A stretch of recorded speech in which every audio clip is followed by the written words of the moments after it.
yang melibatkan Akta Pencegahan Pengubahan Wang Haram, iaitu kes Riza Aziz. Saya terpaksa menjawab perkara ini kerana ianya menjadi satu tumpuan dalam masyarakat dan juga sering kali ditimbulkan perkara-perkara yang bercanggah dengan keadaan sebenarnya.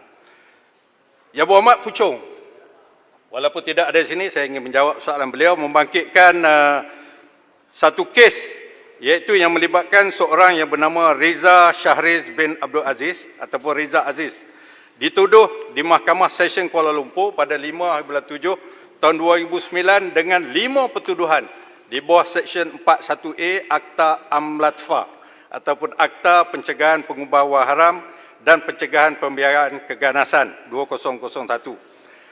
Reza Aziz telah dituduh melibatkan diri dalam pengubahan wang haram, menerima hasil aktiviti haram berjumlah 248 juta USD ataupun lebih kurang 250 juta, kata Puchong, di antara April 2011 hingga November 2012. Mengikut peruntukan ini, jika didapati bersalah dan disabitkan, beliau boleh dihukum denda tidak melebihi 5 juta, penjara tidak melebihi 5 tahun dan kedua-duanya sekali. Saya nak sebut ni kerana takut dibangkitkan kenapa hukuman ataupun keputusannya tidaklah begitu besar sebagaimana wang yang terlibat. Mengikut akta ini, dia hanya boleh dihukum denda tidak melebihi 5 juta saja. Ini adalah akta sebelum pindaan tahun 2014. Apabila dituduh di mahkamah, sebagaimana biasa yang disebut juga oleh YB Puchong adalah peranan peguam yang mewakili seseorang tertuduh membuat surat yang dipanggil surat representasi kepada pihak pendakwa raya. Untuk pendakwa raya di bawah perkara 145 fasa 3 perlembagaan, pendakwa raya mempunyai kuasa untuk sama ada memulakan kes, menjalankan kes ataupun untuk memberhentikan apa-apa prosiding. Ini adalah kuasa mutlak ataupun kuasa budi bicara yang amat luas kepada peguam negara, satu orang saja. Jadi dalam kes Riza Aziz, ini jelas, dalam kes Riza Aziz, apabila beliau dituduh pada 18 November tahun 2019, peguam kepada Reza Aziz telah membuat satu surat representasi kepada Jabatan Peguam Negara memohon supaya pertuduhan, 5 pertuduhan kepadanya ditarik balik atau dikaji semula. Syarat di dalam surat representasi Riza ini, dia kata dia bersetuju untuk serahkan hak dia kepada 3 harta dia yang berada di Amerika Syarikat yang disita oleh DOJ, iaitu satu banglo di Beverly Hills, California, satu pansapuri di New York, satu rumah bandar di London, United Kingdom. Itu yang pertama, dia surrender his right kepada 3 properti ini. Yang kedua, Reza Aziz juga bersetuju supaya wang yang telah dirampas oleh Mahkamah Tinggi Kuala Lumpur dan disita dilucut hak wang Malaysia 537,000 rupi Sri Lanka 2.87 juta dan 2,700 pound sterling. Dan Reza Aziz juga menyatakan beliau bersedia untuk membayar compound. Compound ini juga merupakan satu perkara yang ada di dalam akta AMLA ini, iaitu di bawah Seksyen 92 mengatakan jika sesuatu kesalahan telah di-compound, maknanya di bawah AMLA ini seseorang yang dituduh atau belum dituduh boleh minta dibayar compound. Jadi apabila Seksyen 92(4) AMLA mengatakan sesuatu kesalahan jika telah di-compound, maka tindakan pendakwaan tidak boleh dibuat ke atas orang itu, dan kalau pendakwaan telah dibuat maka ianya telah ditarik balik. Itu 18/11/11 tahun 2019. Ini penting, betul-betul. Satu hari selepas peguam Reza Aziz ini membuat representasi kepada AG pada 19 hari bulan November tahun 2019, peguam negara pada masa itu iaitu Tan Sri Tommy Thomas telah meneliti surat representasi ini. Setelah dia meneliti surat ini, Tuan Ketua, Tan Sri Tommy Thomas sebagai peguam negara telah membuat satu nota satu nota tulisan tangan dakwat berwarna merah di atas tanah tersebut, di atas surat tersebut. Saya baca, ini adalah kopi sebenar. Surat ini ditujukan kepada seorang yang bernama Ram. Semua orang kenal. Ram, in the light, dalam bahasa Inggeris, betul? Ram, in the light of the statements in paragraph 5.10, 5.14, 5.15, 5.18, and 5.19. Ini penting, I am prepared to consider this representation. Ini Tommy Thomas. Ya, nanti dulu. Paragraph 5.20 contains the terms of the proposed settlement. I await your advice. Ditandatangani TT 1911 Attorney General with the rubber stamp here. Ini ada di dalam surat representasi yang telah dihantar oleh Peguam kepada Reza Aziz kepada Peguam Negara. Dengan kata lain, maknanya tuan-tuan ahli-ahli yang berhormat sekalian ialah Peguam Negara pada asasnya telah bersetuju kes Reza Aziz ini dibenarkan, dikompaunkan dan diselesaikan tanpa melalui pendakwaan. Itu yang penting. Tuan Di-Pertua, Tuan Speaker. apabila kita melihat perkara Sri ini, Timbalan Speaker. maka rekod kita menunjukkan bahawa, rekod Pegawai Negara menunjukkan bahawa Datuk Seri Gopal Sri Ram, iaitu pendakwa raya kanan yang dilantik oleh kerajaan mengendalikan kes ini, telah berbincang dengan Ketua Pesuruhjaya SPRM pada masa itu, Puan Latifah Koya, dan Gopal Sri Ram dan Latifah Koya telah mencadangkan supaya cadangan-cadangan dalam representasi ini diterima oleh SPRM. Ini jelas. Oleh sebab itu, pada 11 hari bulan itu, 19 hari bulan 11 tahun 2019. Kemudian, rentetan selepas itu, pada 11 hari bulan 3, satu lagi surat representasi dimasukkan oleh Peguam kepada Reza Aziz, kepada AGC pada masa itu. Beliau memberi aku janji bahawa Reza Aziz akan mematuhi segala terma dan syarat yang dikenakan oleh SPRM ke atas kelima-lima tuduhan ini, dan atas dasar itulah pada selepas Kerajaan Perikatan Nasional menjadi kerajaan dan berlaku pertukaran AG, pertukaran Peguam Negara, oleh kerana Peguam Negara yang lalu meletakkan jawatan, maka Peguam Negara yang baru telah diberi taklimat oleh timbalan-timbalan pendakwa raya yang mengendalikan kes ini, dan mereka telah memberitahu kepada Peguam Negara yang baru pendirian ataupun ketetapan yang telah dibuat oleh Peguam Negara yang lama. Maka atas dasar sebagai satu jabatan yang sama, maka Peguam Negara yang ada sekarang ini telah bersetuju untuk menerima tawaran Reza Aziz untuk beliau dikompaunkan berdasarkan Seksyen 92 Akta Amla, tertakluk kepada pematuhan yang ketat kepada semua terma dan syarat. Oleh sebab itulah, pada 16 hari bulan 4, 2020, SPRM telah beritahu kepada Peguam Reza Aziz bahawa pendakwa raya bersedia untuk memohon supaya kes Reza Aziz ini diberikan perintah pelepasan tanpa pembebasan ataupun discharge not amounting to acquittal, sebagaimana yang diketahui oleh semua pihak-pihak yang kita semua tahu. Jadi atas dasar itulah ianya berlaku, Reza Aziz telah dilepas tapi tidak dibebaskan daripada kelima-lima tuduhan ini, sementara untuk menunggu beliau memenuhi segala syarat-syarat dan juga ketetapan yang telah disebutkan. Pang nak tanya? Ya. Pang tak cakap dulu. Saya ada. Boleh. Okey ya. Boleh lah. Okey, terima kasih. Terima kasih kepada Tuan Speaker, terima kasih kepada Yang Berhormat Kelantan. Yang Berhormat Kelantan, Yang Berhormat Ketua Baru dan juga Menteri. Relax ah. Okey. Yang Berhormat, saya nak tanyalah. Tadi Yang Berhormat telah bacakan catatan daripada Yang Berhormat Tommy Thomas ataupun Peguam Negara. Okey. Saya bila baca tu, bagi saya lah, tak boleh yang berhormat terus buat conclusion bahawa dia telah bersetuju. Surat itu bagi saya qualified lagi. Sebab dia kata, I'm prepared. Itu yang saya faham. Kemudian dia kata, saya menunggu your advice daripada Korporasi Ram. Jadi bagi saya lah, berdasarkan surat itu, Korporasi Ram kena bagi advice, lepas tu tak spesifik dia ikut. Jadi yang berhormat mengatakan dia telah setuju, bagi saya itu is misleading dengan izin.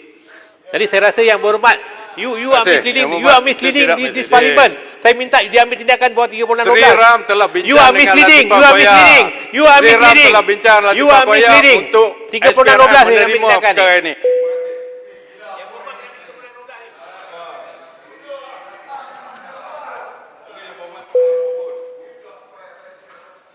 Berdasarkan kepada perkara ini, Tuan Yang Ketua, kes Reza Aziz ini adalah satu kes yang diputuskan oleh mahkamah berdasarkan kepada peruntukan undang-undang.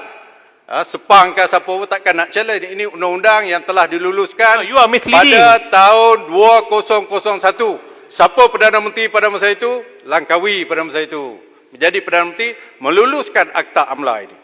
Yang keduanya, Yang Berhormat Puchong dalam perbahasannya telah membangkitkan kononnya penyelesaian yang dibuat antara Reza Aziz dengan Peguam Negara ini satu perkara yang melanggar Akta Kontrak, iaitu Seksyen 24. Saya nak jelaskan kepada Dewan Yang Mulia ini bahawa sebenarnya dan sesungguhnya penyelesaian sesuatu kes, bukan saja kes Reza Aziz, sesuatu kes yang melibatkan kesalahan di bawah amla tidak boleh terjumlah kepada satu perkara yang dipanggil sebagai satu kontrak, khususnya yang disebut oleh Yang Berhormat Puchong di bawah Seksyen 24 Akta Kontrak. Ini bukan kontrak, ini adalah perundingan di mana di dalam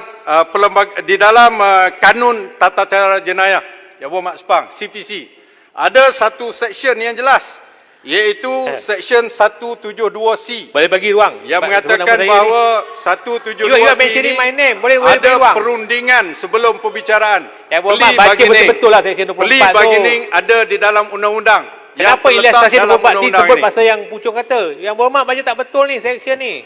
Yang Berhormat kena baca betul. Yang Apa Berhormat Yang Berhormat terkenal datang dengan sini banyak boleh buat betul. tentang undang-undang yang bercanggah ni. Jadi oleh sebab itu Yang Berhormat Tuan Yang Di-Ketua, penyelesaian dalam kes Reza Aziz dengan Peguam Negara adalah satu penyelesaian berdasarkan kepada undang-undang yang ada.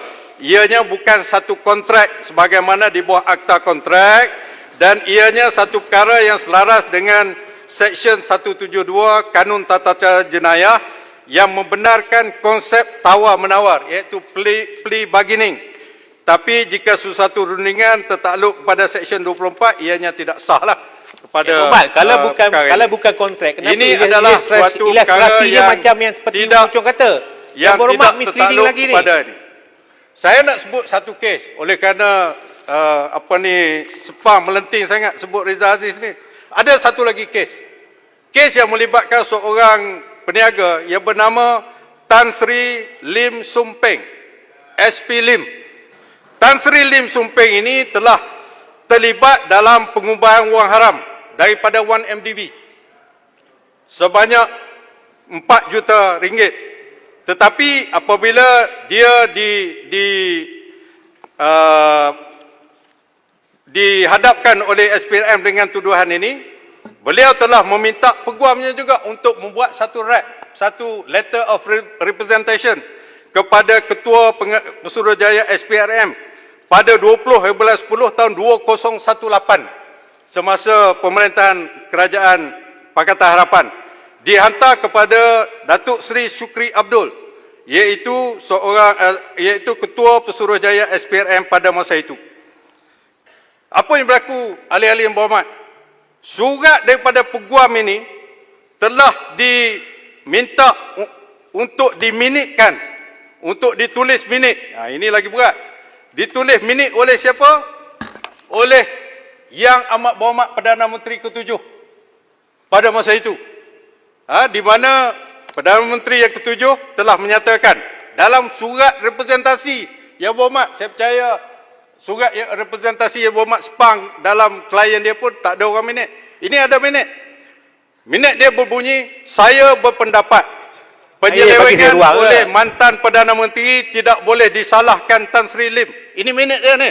Oleh itu, pembekuan akaun pribadinya atau syarikatnya tidak boleh dikekalkan. Sign 5 hari bulan Disember tahun 2018. Perdana Menteri Malaysia. Cop. Perdana Menteri Malaysia. Yang cop berhormat di Kota situ. Baru, Al-Alan cakap, AMLA cakap juga, Saya tak pergi bahawa laluan. apa ni pekan Kemudiannya juga dia parti apa bersalah dalam berlaku kes kepada AMLA, surat cakap ni? juga. Kena adil lah. Apa berlaku kepada surat ini, Tuan Yang di-Pertua? Surat daripada peguam kepada Tan Sri Lim Sompeng yang dialamatkan kepada Ketua Pesuruhjaya Pilihan Raya, diminitkan oleh Perdana Menteri, diminitkan sekali lagi oleh Yang Berhormat Menteri Keuangan pada masa itu. Minitnya berbunyi begini. Yang Berhormat AG. Ini tulis, Yang Berhormat AG, please leave the freeze on account as requested by Yang Amat Berhormat. Ini PM. campur tangan politik ini, jangan campur tangan Atas. politik. Ha? Dahsyat. YBAG, saya repeat, please leave the freeze on account Soalan siapa as ni? requested Soalan by wakil rakyat mana yang YAG tanya PM. soalan ni? Bertarikh 19/2/2009. Ini adalah satu minit yang telah dibuat di atas surat daripada seorang peguam kepada seorang yang dituduh melakukan perkara ini. Kemudian Tuan Yang di-Pertua, ekoran daripada perkara ataupun minit di atas surat representasi kepada peguam negara, maka peguam negara ni telah membalas surat. Peguam negara tulis surat kepada siapa? Bukan kepada peguam yang membuat rap, kepada Yang Berhormat Lim Guan Eng, Minister of Finance. Apa tanggungjawab Jawab, Sepang, peguam jawab. negara terhadap Menteri Keuangan? Apa dia kata di sini? YB Minister, I refer to YB's letter. Maknanya Minister of Finance menulis surat pada AG. I refer to YB's letter dated 31st May 2019 pertaining to the release of monies in bank accounts belonging to Tan Sri Datuk Lim Sompeng. Refer. Okey. Kemudian seterusnya, saya nak baca yang relevan saja. Yang ini dia beritahu secara ni. According, it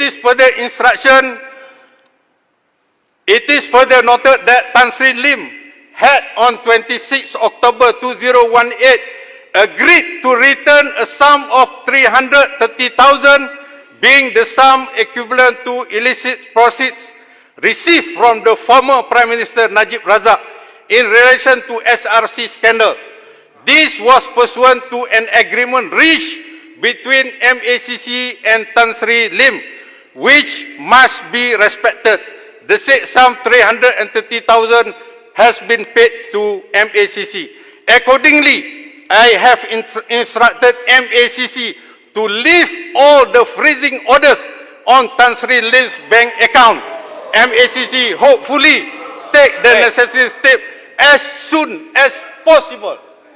Arahan daripada Kota Baru peguam boleh. negara Kota Baru boleh. kepada Takutlah. MACC Kota Baru supaya boleh. tarik balik. Sudahlah Sepang, duduk je lah Kota Sepang. Baru. Sepang ambil Kota duit Baru boleh. 4 juta. Kota Baru tahu tak? Bayar balik. Dengan penjahat ni Kota Baru merosakkan. Apa Duduk beza Sepang, di sini? Sepang duduk lah. Duduk je Sepang, jangan memekak lah situ. Kami pekan Reza dalam Aziz pembicaraan. supaya- Kami melibatkan Pakai kertas jangan wayang-wayang ni.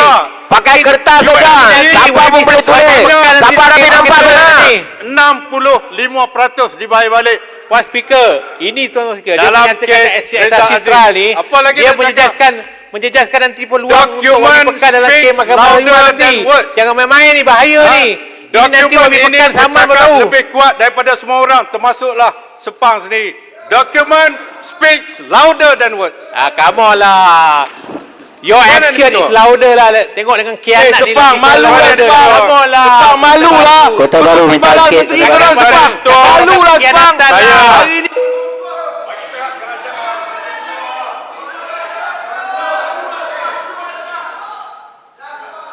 Yang Muhammad. Yang Tuan Muhammad. Di-Pertua, Ya. Yang Muhammad. Yang Muhammad ada 8 minit lagi, 8 minit lebih.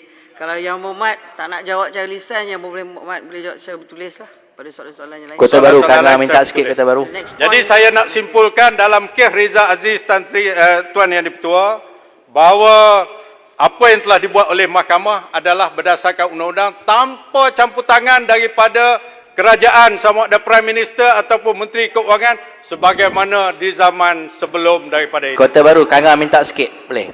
Tuan Yang Di-Pertua, Kanga minta sikit.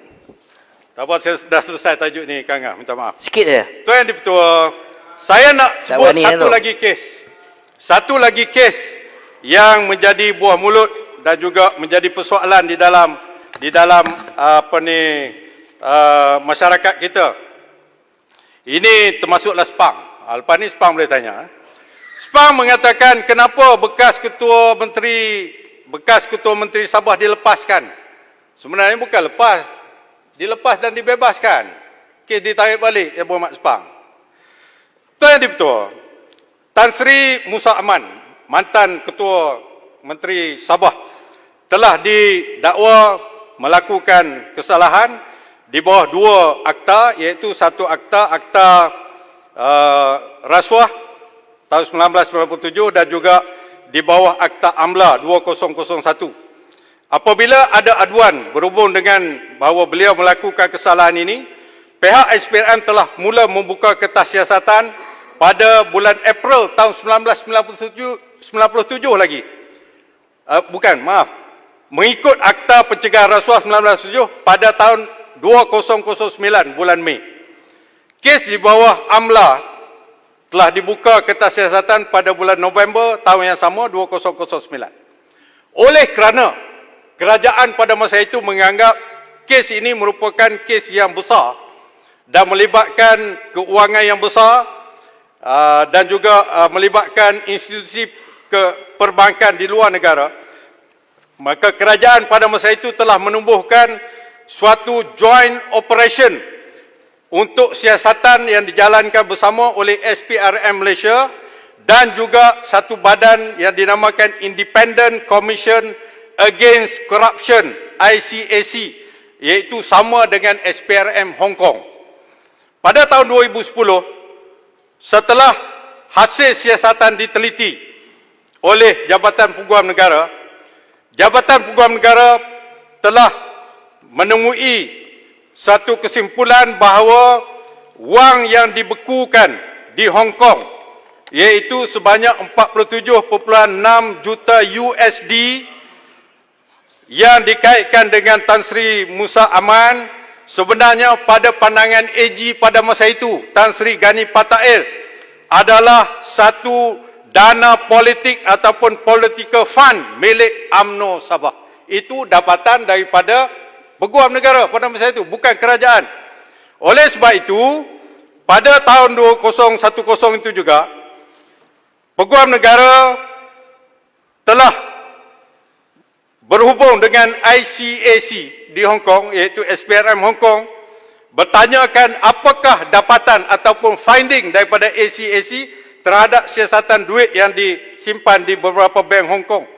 Pada 14 hari bulan 10 tahun 2011, ini tarikhnya, ICAC Hong Kong mengesahkan dengan SPRM Malaysia bahawa mereka dapati tidak ada kes di dalam kes Tan Sri Musa Aman. ICAC memutuskan untuk melepaskan pembukuan akaun Tan Sri Musa Aman di Hong Kong. Pada 12 bulan 7 tahun 2012, Tan Sri Gani Patair selaku Peguam Negara telah berbincang dengan Peguam Cara Negara pada masa itu yang bernama Datuk Tun Majid dan bersetuju untuk mengklasifikasikan kes ini sebagai kes NFA, no further action. Tidak ada apa-apa tindakan yang diambil. Habis pada tahun 2012. Tiba-tiba pada bulan Jun 2018, apabila Pakatan Harapan menjadi kerajaan, mungkin atas desakan politik dan sebagainya, SPRM telah diarahkan untuk membuka semula kertas siasatan ini untuk siasatan lanjut. Akhirnya, atas arahan juga, pada 5 November tahun 2018, Tan Sri Musa Aman telah dituduh di Mahkamah Session Kuala Lumpur dengan 35 tuduhan rasuah melibatkan wang berjumlah 63.3 juta USD dan ianya disimpan di 8 bank dan institusi keuangan di Hong Kong, China dan Singapura. Itu bulan November 2018. Pada bulan Mac 2019, sebanyak 16 lagi tuduhan tambahan di bawah Akta AMLA telah dikenakan kepada tertuduh ini, menjadikan semuanya 51 kes. 16 di bawah rasuah, 35 di bawah AMLA menjadi 51 kes. Tetapi pada 8 Oktober tahun 2019, pihak pendakwa raya di bawah Tan Sri Tommy Thomas telah mengarahkan supaya 5 daripada 35 kes rasuah ditarik balik. Ini zaman pemerintahan PH. Charge 35 kes, akhirnya pada bulan Oktober ditarik balik sebanyak 5 tuduhan, meninggalkan 46, iaitu 30 campur 16. Pada 13 Februari tahun 2020, pihak pembelaan telah memasukkan permohonan untuk membatalkan semua tuduhan, to set aside and quash the charges, dengan izin atas alasan kes ini tidak ada asas ataupun groundless. Ini ada dalam undang-undang. Pada 13 Mei 2020, satu rap lagi dimasukkan oleh Tan Sri Musa Aman kepada AGC supaya ianya kes terhadapnya ditarik balik. Di sinilah bermula pada 5 hari bulan Jun tahun 2020, Tan Sri Gani Patair, mantan AG pada masa itu, pada antara tahun 2002 sehingga 2012, telah memasukkan satu affidavit di dalam mahkamah sebagai menyokong permohonan representasi daripada Tan Sri Musa Aman berdasarkan kepada alasan yang dinyatakan oleh Musa Aman adalah benar dan ianya mempunyai asas.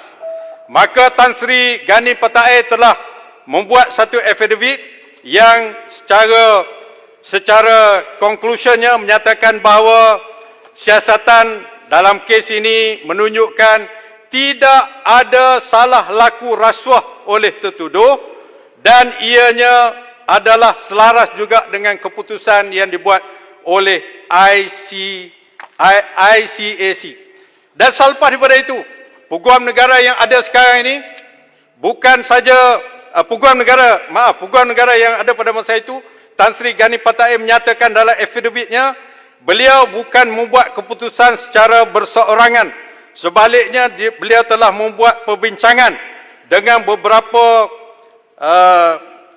pegawai-pegawai tinggi yang berkenaan, antaranya Datuk Seri Tun Majid Tun Hamzah, Ketua Bahagian Pendakwaan Jabatan Peguam Negara, Tan Sri Abu Kasim Muhammad, mantan Ketua Pusuruhjaya SPRM, Datuk Seri Mustafa Ali, mantan Ketua Siasatan SPRM. Kesemua mereka telah membuat kesimpulan tidak ada salah laku rasuah dan penggubalan wang haram oleh Tan Sri Musa Aman. Oleh sebab itulah beliau memasukkan affidavit ini untuk menyatakan atau menegakkan suatu keadilan yang sepatutnya ditegakkan oleh seorang yang profesional di dalam perundangan. Maka atas dasar itulah AG yang ada pada hari ini, setelah juga berbincang dengan panel penilai kepada SPRM, telah membuat satu kesimpulan bahawa kes Tan Sri Musa Aman ini adalah satu kes yang tidak boleh sustain, tidak boleh menang jika sekiranya diteruskan perbicaraan di mahkamah. Inilah bagi saya satu konsep keadilan yang ditegakkan oleh Kerajaan Perikatan Nasional yang ada pada hari ini, termasuklah oleh peguam negara yang ada pada hari ini, walaupun ianya merupakan satu kes yang sepatutnya diteruskan, tapi oleh kerana kes ini tidak kuat, penyiasatan menunjukkan ianya tidak berasas, tidak groundless. Saksi-saksi utama telah meninggal dunia.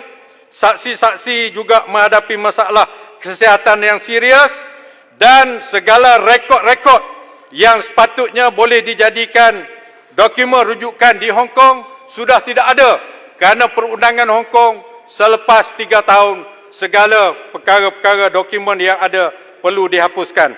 Semua jawapan yang lain saya akan buat secara bertulis. Terima kasih Tuan Yang Bertuan. Tuan Betul, tadi dia minta saya boleh saya kamu lah boleh boleh itu baru. Yang Berhormat, Menteri dah tak nak. Tak patut lah tadi saya nak tanya sebab dia jawapan nanti misleading ni. Saya nak kena bagi penjelasan juga Tak boleh, ni. Yang Berhormat minum teh tarik sekejap Sepang lagi. buang masa je bagi Tak, ini pembohong banyak ni masalahnya Tuan Speaker. Yang Berhormat. Sepang Ini pembohong floor. besar, sepang. Kataan Ini floor Menteri Okey, Yang Berhormat. okey saya tak boleh balik pembohong Bagi tapi balik saya nak dulu. beritahu dengan Okey, dah. YB Kota Baru sepatutnya Tak, Yang bagilah Berhormat. peluang. Duduklah Yang sepang, cukup, Bagilah cukup. peluang baru ada debate. Sekarang ni saya menjemput Yang Berhormat Senator Takut Datuk ni Dr. sebenarnya tu sebab tu tak Haji berani. Bagi banyak-banyak lepas tak bagi kita Silakan. bertanya. Yang Apa ni? Berhormat. Ni ke style kerajaan Pakatan ni? Penakut ni, kerajaan penakut ni, kerajaan yang tak mahu berhadapan Alah. dengan rakyat.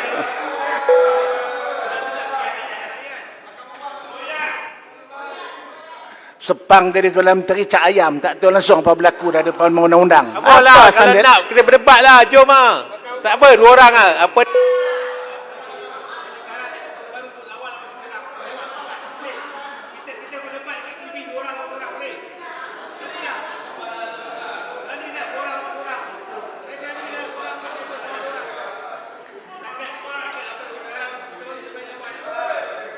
Yang Berhormat. Sepang. Bekas mufti ni. Silakan Yang Berhormat. Yalah Sepang, lawyer tak standard, Tuan Menteri lagi. Hampa. jom lah, kalau tak sedih kita lawan lah.